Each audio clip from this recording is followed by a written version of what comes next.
नमस्कार, केएमटीवी देखने वाले सभी दर्शकों का मैं प्रीति गुप्ता केएमटीवी में स्वागत करती हूँ। आइए देखते हैं आज की खास खबर जो है भागलपुर से। भागलपुर यहाँ हाल ही में हुए दीक्षांत समारोह में केंद्रीय मानवाधिकार संगठन के राष्ट्रीय अध्यक्ष डॉक्टर मिलिंद देवले इन्होंने उपस्थितियों को किया संबोधित। आइए देखते हैं खबर विस्तार से।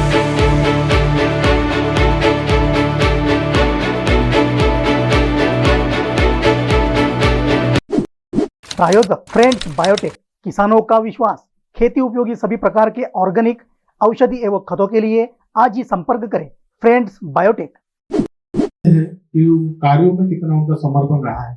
आज 50 साल की उनकी उम्र हुई है और 50 साल के इस 50 साल के पर्व पड़ाव पे उनको कितनी मुसीबतों का सामना करना पड़ा होगा, ये शायद आप में से कोई नहीं जानता होगा, मैं भी नहीं जानता होगा। वो स्वयं खुद नीलिमा दीदी जानती है।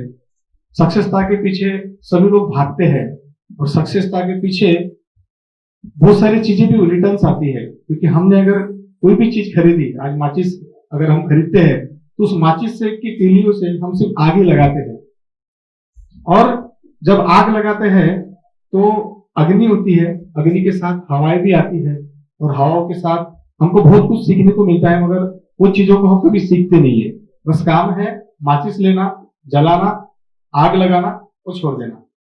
मगर जीवन में ऐसे कुछ संकल्प होते हैं जो लोग लेके चलते हैं और उनको ऐसा लगता है कि भाई सही मायने में मेरे किए हुए कार्यों का लोगों तक पहुंचने वाला जो मैसेज है जो किसी का जीवन बदल सकता है, तो उसमें सीधा और जीता जागता उदाहरण हमारी दीदी नीलिमा मिश्रा है।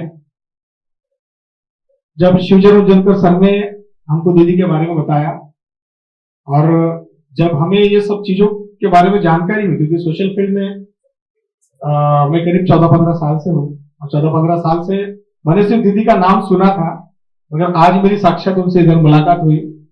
ये जो पूरा श्रेय है ये शिवचरण उज्जैनकर सर को जाता है, तो उनकी वजह से आज दीदी के साथ हम लोग यहाँ रूबरू हो पाए, मिल पाए। इस जगह पर आते समय मुझे महात्मा ज्योतिराव फुले और क्रांति ज्योति सावित्रीबाई फुले इनकी प्रतिमा दिखी। मैंने गाड़ी तुरंत रोक दी और मुझे लगा कि इतने बड़े महान कार्य करने वाली हमारी बहन, उनको एक यादगार के रूप में, जिन्होंने सत्यशोधक समाज की स्थापना की, जिन्होंने समाज परिवर्तन का एक नया दौर उस समय लाया। आज हमारे समय में तो मोबाइल है, टीवी है, चैनल से हर चीज थी, मगर महात्मा फुले ये जब समाज परिवर्तन का काल जी रहे थे तब उनके सामने इस तरीके का सोशल मीडिया और प्रिंट मीडिया नहीं था। उस समय आप सोच सकते हैं कि एक बालक वय की उम्र में उनका विवाह हुआ, बाल विवाह ही बोलेंगे हम लोग। तब क्रांति ज्योति सावित्रीबाई फुले उनकी आयु भी बहुत कम थी, मेरे ख्याल से कुछ 13 साल के महात्मा ज्योतिराव फुले रहे और 10 साल की या 9 साल की क्रांति ज्योति सावित्रीबाई फुले रही होगी। उन्होंने सबसे पहले बालक को दत्तक लिया। बालक को दत्तक लेने की इस देश के अंदर, इस भारत के अंदर में जो प्रथा लाई वो थी, पहले दाम्पत्य थे, वो खुले दाम्पत्य थे। पहला अंतरजातीय विवाह लाने वाले खुले दाम्पत्य थे इस देश के अंदर, और अशिक्षित होने के बावजूद भी पढ़ लिख कर इस महिलाओं के लिए जो घूंघट था उस घूंघट से परे एक बड़ा कार्य करके दिखाने वाली महात्मा ज्योतिबा फुले, इनके मार्गदर्शन में क्रांति ज्योति सावित्रीबाई फुले थी, जिन्होंने भारत की सबसे पहली महिला शिक्षिका बनी। और आज हम इस गरीबमय जीवन के साथ जीवन यापन कर रहे हैं और महिलाओं को आज पुरुषों के समान में समानता का अधिकार मिला हुआ है, वो सब उन्हीं की देन है। कल राजश्री छत्रपति शाहू महाराज जी की जयंती थी। राजश्री छत्रपति शाहू महाराज नहीं रहते तो परम पूज्य डॉक्टर बाबा साहब अम्बेडकर इस भारत का संविधान नहीं बना पाते, और महात्मा ज्योतिराव फुले नहीं रहते तो छत्रपति शिवाजी महाराज की समाधि का खोज नहीं होता था। ये सब महापुरुषों के जो विचार है, आज हमने दीदी को राष्ट्रसंत तुकडोजी महाराज ग्राम गीता हमने यहाँ भेंट दी। तो ये जो विचार है, ये हमारे दीदी के विचार है, हमारे शिवचरण सर के विचार है, हमारे दीदी के जो गुरु है अमृतकर सर, उनके विचार है। तो ये विचार जिंदा होने चाहिए। लाश के समान तो सब लोग जी रहे हैं, आप मैं सब। हमारे अंदर क्या है, अगर प्राण निकल जाए तो मांस और हड्डियां ही बची है शरीर के अंदर।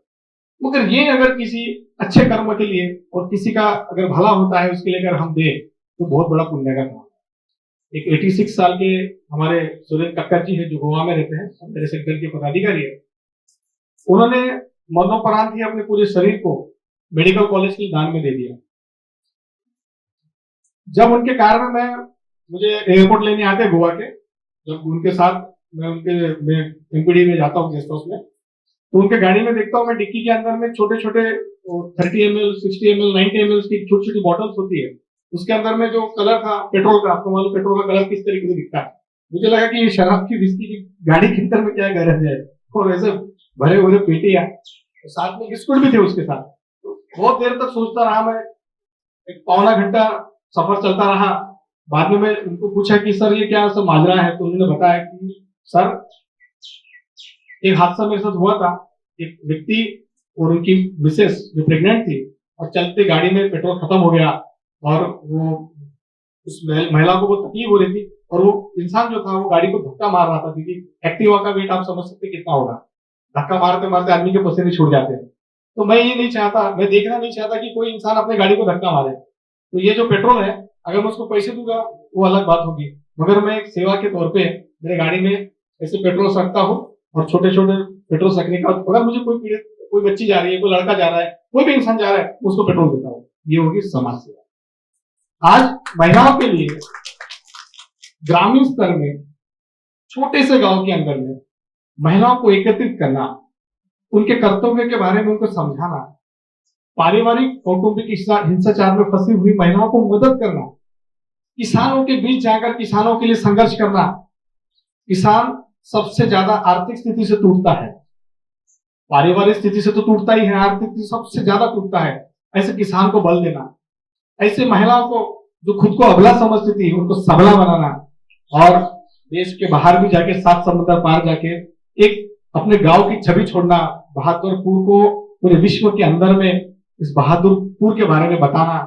और यहाँ पे बनी हुई गोधडी, माझ्या मराठी भाषेमध्ये त्याला बोथरी म्हणतो तिकडे गावाकडे, आमच्या आईच्या साड्या, आमच्या आजीचे लुगडे, आमचे फाटलेले पॅन्ट, हे सर्वांची ते बोथरी व्हायची, आणि तसं बोथरी आजही माझ्याकडे आहे, मी सर्वांना सांगितलं।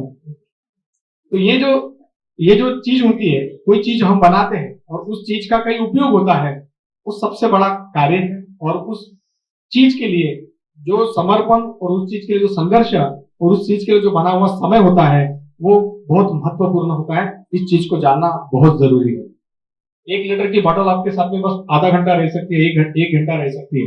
1 लीटर की बोतल आपके साथ में पानी की जिंदगी भर नहीं रह सकती है। इसलिए आप सब लोगों ने एक संकल्प लेना चाहिए इस मंच पे, क्योंकि यहाँ पे हम लोग सब आए, हमारे दीदी ने भी संकल्प के बारे में बताया।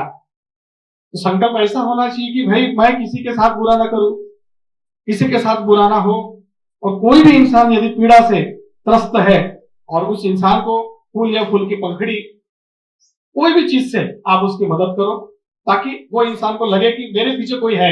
आपके पीछे तो परछाई होती है, मगर बहुत सारे लोग परछाई को भूल गए। मैं भी कभी कभी ढूंढता रहता हूँ, पीछे देखता रहता हूँ बार बार कि मेरी परछाई दिखती कि नहीं। तो हमारे संगठन के माध्यम से जिन जिन के पास 2 व्हीलर है, ऑटो है, 4 व्हीलर है, ऐसी गाड़ियों से हम लोगों को वहां से वहां तक छोड़ के आए। लॉकडाउन के काल में कई लोग पैदल निकल गए थे, और जिनको बोला गया था कि प्रवासी मजदूर, तो कोई प्रवासी मजदूर नहीं थे, ये हमारे देश के ही मजदूर थे। और ऐसे मजदूरों पे जो स्थिति आई, जब हमने टीवी देखा, तब तक आंखों से सिर्फ आंसू ही हमारे निकले, क्योंकि भगवान ना करे इसके बाद भी कभी ऐसी स्थिति भारत के अंदर पैदा हो जाए कि एक महिला प्रेग्नेंट है, एक बच्चा गोद में है, और हाथ में कम से कम 30-40 किलो की बैग है, और वो सफर तय कर रही है, और जिसका सफर का किलोमीटर पूछेंगे तो 250 से 300 किलोमीटर। यूपी से, उन्नाव से, कहां से लोग पैदल चल रहे थे। तो संगठन के माध्यम से यूपी में, झारखंड में, छत्तीसगढ़ में, धनबाद में, हर जगह पे हमारी टीम थी। हमने सबको बोला आप लोगों के पास 100 रुपए है, जाके फट से 100 रुपए की मदद करो उनको, गाड़ी है तो वहां तक छोड़ के आ जाओ। भंडारा में भी कुछ लोगों ने संगठन के माध्यम से लोगों को खाना खिलाया, पानी की व्यवस्था करके दी और लोगों को सामग्री दी और थोड़ा बहुत पैसे का मदद किया। संगठन के पास ऐसा कुछ नहीं है कि संगठन कुछ देगा, क्योंकि संगठन दान धर्म निर्माण हो रहा है और आने वाले समय में हम भी सत्ता में जाके सत्ता परिवर्तन की भाषा करना चाहते हैं। और सत्ता परिवर्तन करने के लिए हमें भारत के संविधान की तरफ से हमें एक कलम मिली है, उस कलम का पर्टिकुलर यूज करते समय हमें भी ऐसा लगता है कि हम जब सत्ता में बैठेंगे तो सही मायने में समाज सेवा कर पाएंगे। आज संगठन के माध्यम से जितना काम कर रहे हैं बहुत कम है, और आने वाले 2024 का हमारा प्रण है कि आप भी जो 2 लाख सदस्य हैं हमारे संगठन के, वो कम से कम 20 लाख सदस्य होने चाहिए। और कम से कम लोकसभा इलेक्शन के लिए भारत के कोने कोने से हम 500 लोगों को खड़ा करने वाले। 500 में से 10 भी चुन के आए सांसद बन के, तो हम लोग पार्लियामेंट में ब्रांच खोलेंगे।